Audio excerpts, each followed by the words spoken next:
యాదాద్రి జిల్లా ఆలేరు నియోజకవర్గం TRS MLA Gongidi Sunitha Mahender Reddy కీలక వ్యాఖ్యలు చేశారు.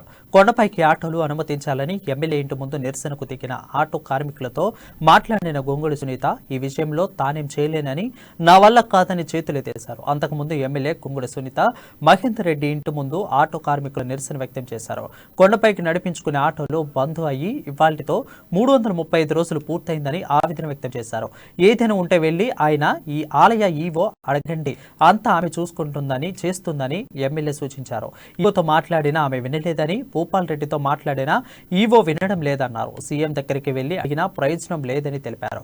మీరు ఆటోలు ఒక్కటే నడుపుతున్నాం అని కాకుండా వేరే పనులు ఏమైనా చేసుకోవచ్చు కదా అని ఎమ్మెల్యే చెప్పారు. ఈ విషయంలో తన వంతుగా చేయాల్సిన ప్రయత్నాలని చేశానని, ఇక తన వల్ల కాదని, తానేం చేయలేనని ఎమ్మెల్యే చెప్పారు.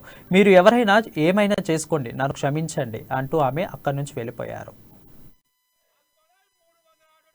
అరే బాబు, ఏం బాధపడకండి. నరసింహస్వామి ఉన్నంత సేపు మీ ఆటోలో తిరుగు రాదు, కొండపైకి కిందికి తిరిగి భక్తులను చెరవేయండి అని చెప్పిండు సారు. మరి అలాంటిది సారు మర్చిపోయిండో ఏందో గానీ ఇప్పటి వరకు 360 రోజులు, ఇప్పటి వరకు 5 సార్లు 10 సార్లు వచ్చింది సారు. ఇప్పటి వరకు మమ్మల్ని అక్కడ వరకు కేసీఆర్ దగ్గరికి కలపడించడం వరకు ఎవరు చేయలేదు. ఈసారన్నా దయచేసి యాదగిరి లక్ష్మీ నరసింహస్వామి దయ వల్ల ఆయనకి ఎట్లా ఉపయోగం చేసి అభివృద్ధి ఎట్లా చేసిండో మమ్మల్ని కూడా అలాగనే అభివృద్ధి చేసి, బాబు రేపటి నుండి కొండపైకి ఆటో ఎక్కండి, జీవనోపాధి చేసుకోండి, మీ భార్య పిల్లలు చదువుకోనండి. అరే బాబు, ఏం బాధ